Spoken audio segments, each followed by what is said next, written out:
Good morning. This is Derek Dodge with Interstate Roofing. I'm conducting a repair attempt at the Haroldson's house, 149 Rockspray Ridge.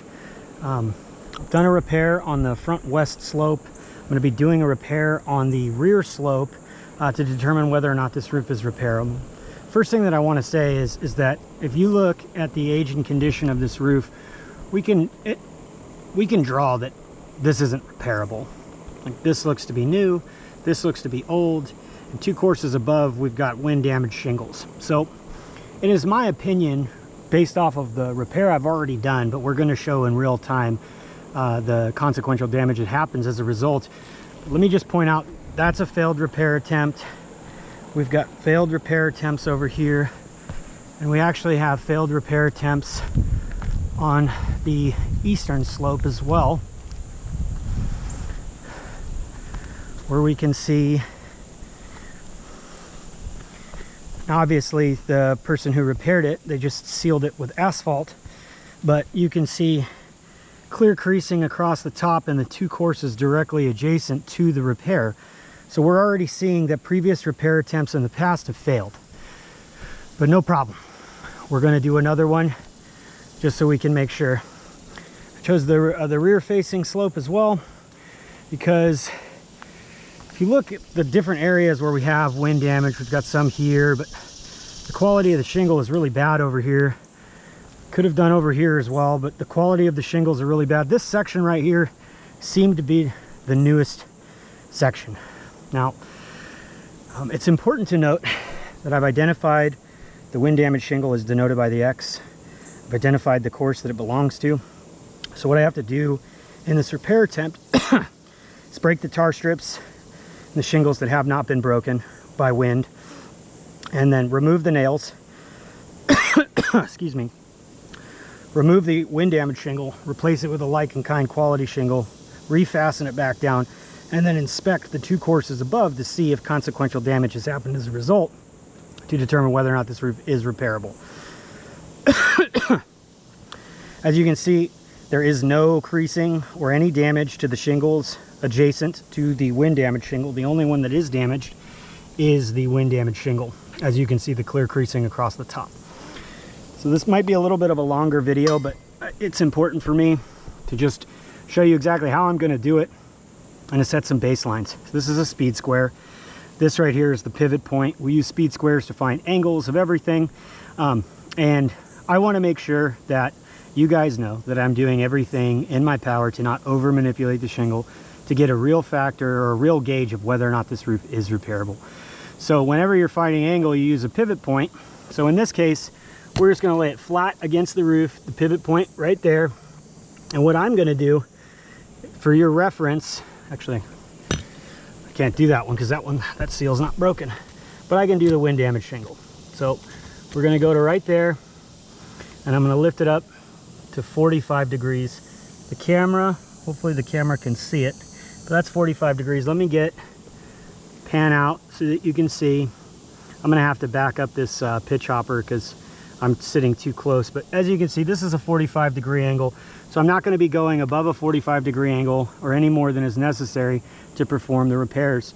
I'm going to be using a pry bar to break the strips and remove the nails, and then I'm going to be using a magnetic hatchet to refasten the new shingle onto the roof.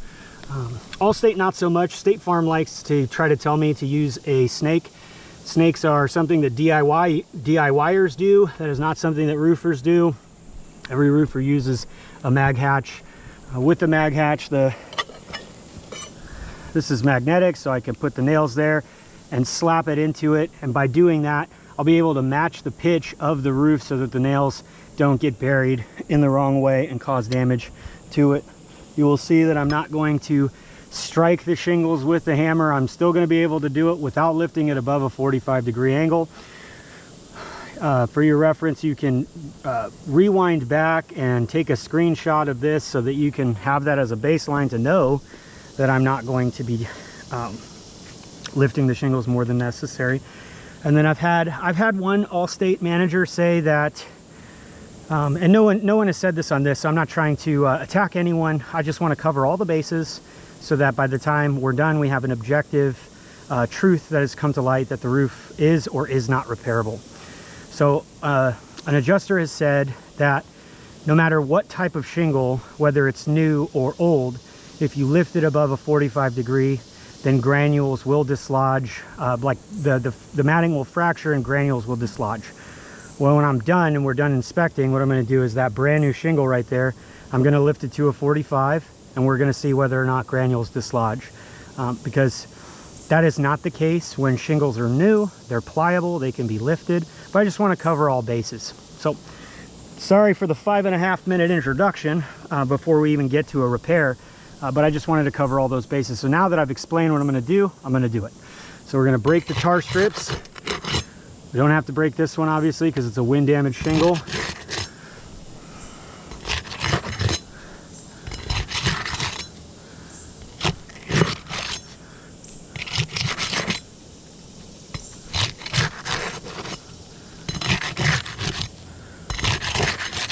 Okay, so now all the tar strips have been broken. So what I should be able to do now is lift the shingles a little bit and pull the nails.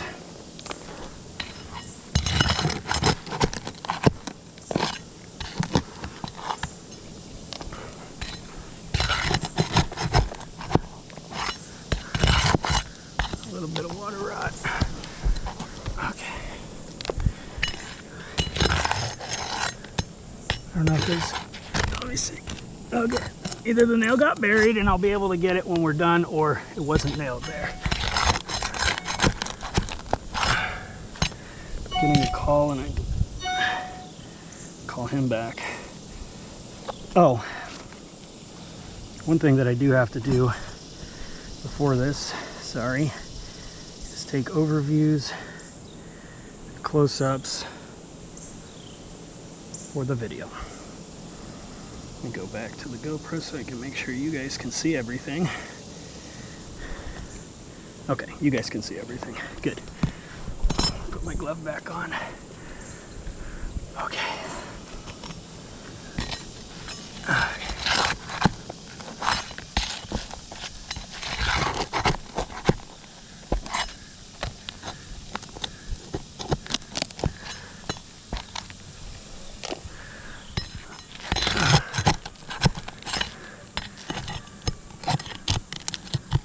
Sometimes these nails, the decking gets water rotted, so they'll pull up and then they'll just scoot right back down, so it's hard to get them out initially, but we were able to get all of the nails.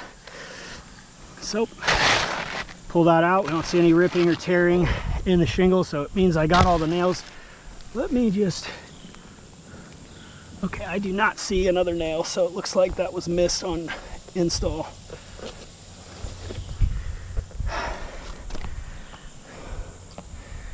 So we're going to overview, close up of the shingle being removed. Now I'm going to replace it with a like and kind quality shingle. This is a 25-year organic 3-tab shingle, very close to a color match, same size. I'm going to line it up. And there we go. So we line it up and we see that we're all good now. Make sure, sorry. I just want to make sure at all times you guys can see what I'm doing. So that's why I keep looking back at my phone, to make sure that you can see what I'm doing. GoPro keeps us all honest.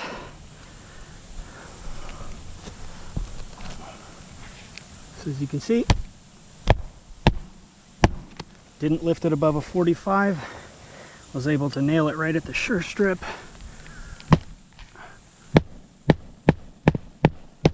It's not above a 45.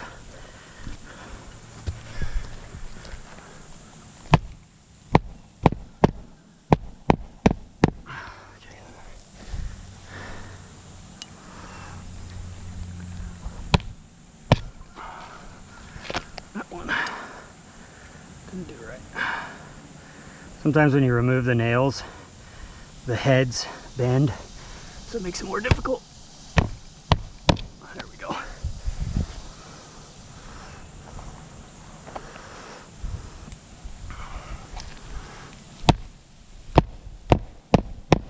I'm not striking the shingle, I'm only striking the nail.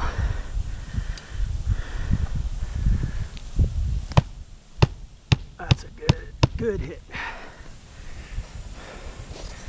Last nail.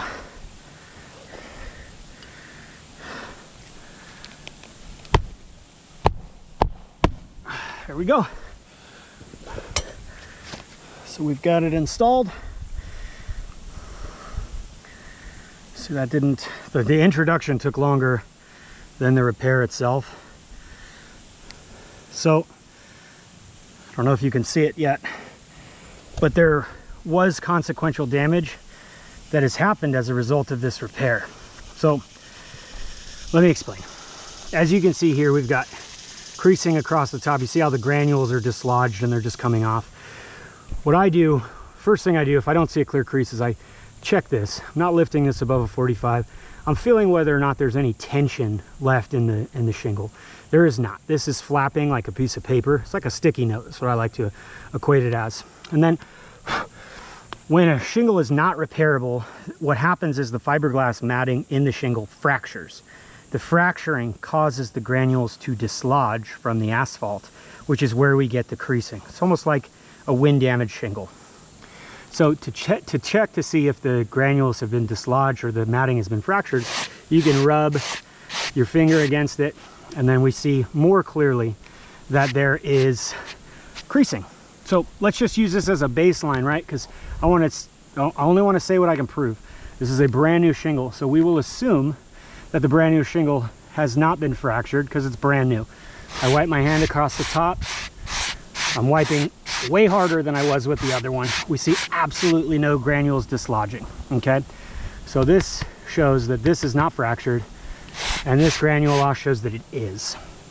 Let's look at this one. This one I can feel tension still. It lifts, but there's still no tension. I don't see any real clear creasing. I see blistering. Wipe my hands across the top. Basically where the blistering was, we see a little bit of granule dislodging, but I wouldn't say that this is a fractured shingle. This is good. Across here we can see the clear creasing. We wipe my hands across the top, we can see the creasing. This is like a sticky note flapping in the wind. Again, here we see the creasing. We wipe my hands across the top, we can see even more. So this is fractured. This is like a sticky note. Let's look at this one. This one had the most granule loss out of all three of them. This one's fine. This one, there's nothing wrong with it. We see creasing up here. Oh yeah, that's like a sticky note. Look at that, clear creasing. This one right here. Yep, this one I already checked. This one right here. So this one's good too. So there's like a little bit of creasing right here, but I feel the tension. I don't feel like this is fractured. This feels good. But we've got creasing here. Creasing here. Creasing here. No creasing there. Creasing there. So let me snap a photo real quick of the consequential damage. Overviews, close-ups. So I said earlier that I was going to dispel any rumors, or not rumors, that's awesome. Any thought that if you lift these shingles up that they're going to crease. So you just saw me lift it a couple times. Let's get the speed square back out. Let's put it back to its pivot point. Let's lift this to a 45. All right, we've lifted it to a 45. Let me wipe it with a glove. So we see absolutely no granule loss. Let's put this back down here. Let's go higher. That is a 65 degree angle. I mean, it's almost like, if you look on this side, it's almost like a 90. You know, 90 would be up here, but it's so pliable that it won't go straight up. You see the tension? It's not releasing right back down. You see how slow it goes back down? There is still a lot of tension in this, or a lot of strength in the structure of this fiberglass. We don't see any granules dislodged whatsoever. I can do it right here. Lift that up. Look at how slow it comes back down. No granule loss. So I did not lift these shingles above more than a 45. And these fractured. So the age and condition of this roof will not allow for repairs to be completed. There were, from the estimate, 50 shingles that were damaged as attributed to the February 28th storm, I believe. And in the course of replacing one wind damage shingle, we've now damaged 4 others. So on that one it was 5. So if we just say the average is 4, over the course of the repair, if we look at these averages, we extrapolate that in attempting to repair 50 wind damage shingles, 200 will be created. So we cannot go onto a roof and create more damage in a repair. So this like irrefutably shows in real time that the aging condition of this roof will not allow for repairs. This is not repairable. Now, we are not here because of age and condition. We are here because of a storm that damaged 50 shingles that Allstate has acknowledged. So the only way to get the Haraldsons back to pre-loss conditions is a full roof replacement. If you have any questions or concerns, my contact information is in the signature of the email that I will use to send this repair video to you. That will conclude this repair. Thank you so much for watching, and have a great one. Stay safe out there.